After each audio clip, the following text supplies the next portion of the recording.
Vote ചെയ്യാൻ പോകുന്നവരുടെ ശ്രദ്ധയ്ക്ക് നിങ്ങൾക്ക് ബൂത്ത് സ്ലിപ്പ് ലഭിക്കുക നിങ്ങൾക്ക് ഇഷ്ടപ്പെടാത്ത രാഷ്ട്രീയ പാർട്ടികളുടെ കയ്യിൽ നിന്നായിരിക്കും നിങ്ങൾക്ക് ബൂത്ത് സ്ലിപ്പ് പൊതുവെ ലഭിക്കാറ്. എങ്കിൽ നിങ്ങൾക്ക് നിങ്ങളുടെ മൊബൈൽ ഉപയോഗിച്ച് നമുക്ക് വളരെ പെട്ടെന്ന് തന്നെ നമുക്ക് ബൂത്ത് സ്ലിപ്പ് നമുക്ക് സാധിക്കുന്ന ഒരു ട്രിക്കാണ് ഞാൻ നിങ്ങളെ ഇന്ന് പരിചയപ്പെടുന്നത്. വോട്ട് ചെയ്യാൻ ഇന്നവർ എല്ലാവരും ശ്രദ്ധിക്കുക. ഇതേ രീതിയിൽ നിങ്ങൾ മൊബൈലിൽ നിങ്ങൾ എടുത്തതിന് ശേഷം നിങ്ങൾക്ക് ബൂത്ത് സ്ലിപ്പ് നിങ്ങൾ അവിടെ നിങ്ങളുടെ വോട്ടർ ID കാർഡും ഈ ബൂത്ത് സ്ലിപ്പും കൊടുത്ത് നിങ്ങൾക്ക് വോട്ട് ചെയ്യാൻ സാധിക്കും. ഇതെങ്ങനെയാണ് എടുക്കേണ്ടത്?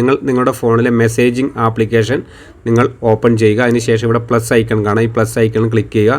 അതിനുശേഷം ഈ മുകളിൽ നിങ്ങൾ ഈ ഒരു നമ്പറിലേക്ക് 1950 ഈ ഒരു നമ്പറിലേക്ക് നിങ്ങൾ കാണാം. ഈ ടെസ്റ്റ് മെസ്സേജിൽ നിങ്ങൾ ഇതേപോലെ ടെസ്റ്റ് ചെയ്യുക. മെസ്സേജ് സെൻഡ് ചെയ്യുക.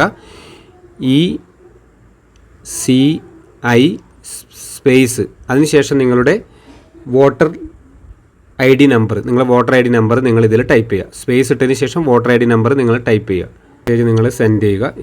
ഏത് സിമ്മാണ് ആ സിമ്മ് നിങ്ങൾ സെൻഡ് ചെയ്യുക. മെസ്സേജ് നിങ്ങൾ സെൻഡ് ചെയ്യുക. സെൻഡ് ചെയ്തതിന് ശേഷം നിങ്ങൾക്ക് വളരെ പെട്ടെന്ന് തന്നെ നിങ്ങൾക്ക് ഇതിന് റിപ്ലൈ മെസ്സേജ് വരുന്നതായിട്ട് കാണാം. നിങ്ങൾക്ക് വളരെ പെട്ടെന്ന് തന്നെ ഇവിടെ കാണാം ഇലക്ഷൻ കമ്മീഷൻ എന്നുള്ളൊരു മെസ്സേജ് വന്നിട്ട് കാണാം. ഇതിൽ ക്ലിക്ക് ചെയ്ത് കഴിഞ്ഞാൽ ഇവിടെ name Rajesh EV, part number 124, SR number 874, ECI എന്ന് കാണാം. ഇതേ രീതിയിൽ നമുക്ക് ബൂത്ത് സ്ലിപ്പ് നമ്മുടെ ഫോൺ വഴി നമുക്ക് വളരെ പെട്ടെന്ന് തന്നെ നമുക്ക് എടുക്കാൻ സാധിക്കും. ഈ സ്ലിപ്പ് നിങ്ങൾ ഇത് കാണിച്ചാൽ മാത്രം മതി നിങ്ങൾക്ക് നിങ്ങളുടെ വോട്ടർ ID കാർഡ് എടുത്ത് നിങ്ങൾക്ക് വളരെ പെട്ടെന്ന് തന്നെ നമുക്ക് വോട്ട് ചെയ്യാൻ സാധിക്കും. ഈ വീഡിയോ ഇഷ്ടപ്പെട്ടെങ്കിൽ നിങ്ങൾക്ക് മറ്റുള്ളവരിലേക്ക് ഷെയർ ചെയ്യുക.